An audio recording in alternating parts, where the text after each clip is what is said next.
अस्सलाम वालेकुम।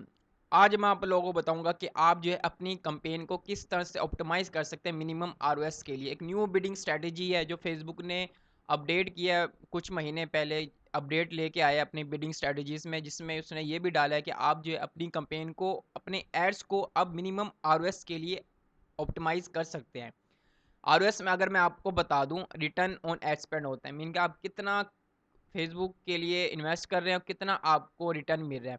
और आप 500 की एक कैंपेन चलाते हैं और आपको कैंपेन जो है आपको प्रॉफिट कितना निकाल के दे रही है। मीन आप 500 लगा रहे हैं और आपके 4 प्रोडक्ट बिक गए हैं 500 वाले, तो आपको 2000 रिटर्न आया है।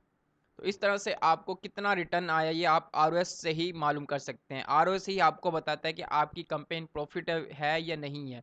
आपकी कैंपेन आपकी परफॉर्म कैसे जा रही है, आप प्रॉफिटेबल में है या नहीं है। ये सारा जो है आपको आरओएस ही बताता है।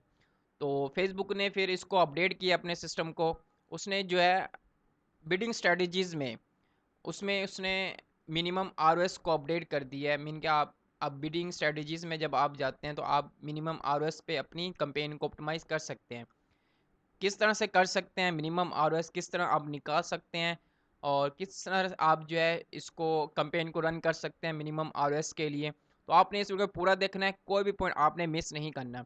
अगर आप मेरे चैनल पे न्यू हैं तो आप इस चैनल को सब्सक्राइब कर दें, और अगर आपको कोई सर्विस चाहिए फेसबुक एड से रिलेटेड तो आप मेरे से कॉन्टैक्ट कर सकते हैं। फेसबुक पेज पे कॉन्टैक्ट कर सकते हैं, आप मेरे फाइवर की प्रोफाइल पे भी मेरे से कॉन्टैक्ट कर सकते हैं।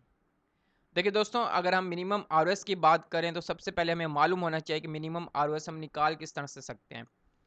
मिनिमम आरओएस निकालने का जो फार्मूला है वो selling divided by selling minus cost.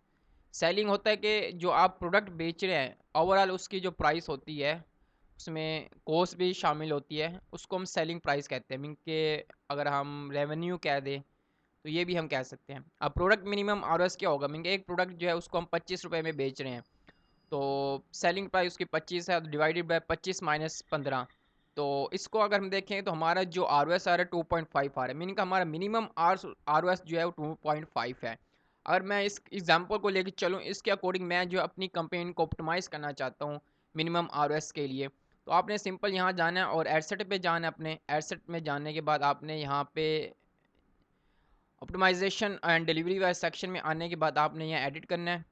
जब तक आप वैल्यू पे ऑप्टिमाइज़ नहीं करेंगे अपनी कैंपेन को, तब तक आप जो है इसको यूज़ नहीं कर सकते। अब यहाँ वैल्यू पे अगर आप क्लिक करते हैं तो वैल्यू होता है कि फेसबुक जो है उन लोगों तक आपकी कैंपेन पहुंचाएगा जो कि इतनी वैल्यू रखते हैं ऑनलाइन शॉपिंग करने के लिए। तो यहाँ हम फेसबुक को बता रहे हैं कि हम अपनी कैंपेन को वैल्यू दे रहे हैं, अपने मीन के उन लोगों तक हम पहुंचना चाहते हैं जो कि वाकई में ही इन्वेस्ट करना चाहते हैं, और कितना मतलब इन्वेस्ट कर सकते हैं और हमारा आरओएस कितना है कि उससे ऊपर ऊपर के लोगों हमारे ऐड जो वहाँ तक पहुँचे। तो वो हम फिर मिनिमम आरओएस बताएंगे फेसबुक के कि इतना मिनिमम आरओएस होना चाहिए हमारा, इससे नीचे ना जाए। तो आपके सामने मैंने 2.5 आरओएस मैंने आपको बताया। तो यहाँ मैंने वैल्यू के लिए उसे ऑप्टिमाइज़ कर दिया और यहाँ मैं उसे कर देता हूँ 2.5। 2.5 ये मेरा मिनिमम आरओएस है। 2.5 आपका निकलेगा, आप 1.1 कर सकते हैं, 0.1 कर सकते हैं। इस तरह से आप इसको मिनिमम आरओएस निकाल के अब यहाँ पे लिख सकते हैं कि फेसबुक जो है आपको इससे कम जो है आरओएस आपका ना जाए।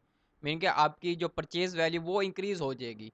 फेसबुक आपका जो प्रोडक्ट है उन लोगों तक शो करवाएगा जो कि ज़्यादा से ज़्यादा परचेज करने का इंटेंशन रखते हैं।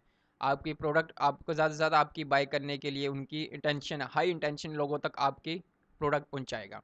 तो यहाँ पे नेट इशू है थोड़ा सा, आपने यहाँ पे अपना कम वो iOS जो आपका मिनिमम आरओएस है वो आपने यहाँ पे लिखना होता है। तो यहाँ नेट इशू होने की वजह से यहाँ पे टाइप नहीं हो रहा, तो काइंडली आपने कोशिश करनी है कि आप यहाँ पे लिख लें, ठीक है। उसके बाद जो है आपने पब्लिश कर देना है इसको। आपने इवेंट किस इवेंट के लिए आपने ऑप्टिमाइज़ करना है ये भी आपको पता होना चाहिए कि परचेज़ के लिए आपने जो है इस इवेंट को ऑप्टिमाइज़ करना है।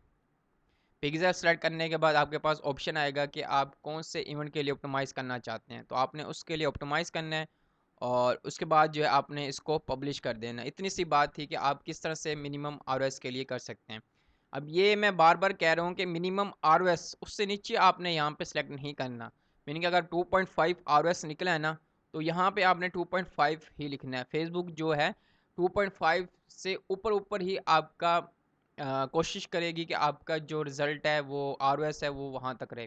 लेकिन ये आपने तब यूज़ करना है जब आपके पास डाटा हो, आपको एक्सपीरियंस हो कि आपका जो आरएस है कितना आ रहा है, या आपने फेसबुक को प्रीवियस डाटा दिया हो, कस्टमर आपका कस्टमर डाटा आपके फेसबुक के पास आपका हो, ताकि फेसबुक की जो पिक्सल है उसको भी लर्निंग होनी चाहिए कि आपके पास जो आपके कस्टमर हैं वो कितने वैल्यू तक परचेज कर सकते हैं।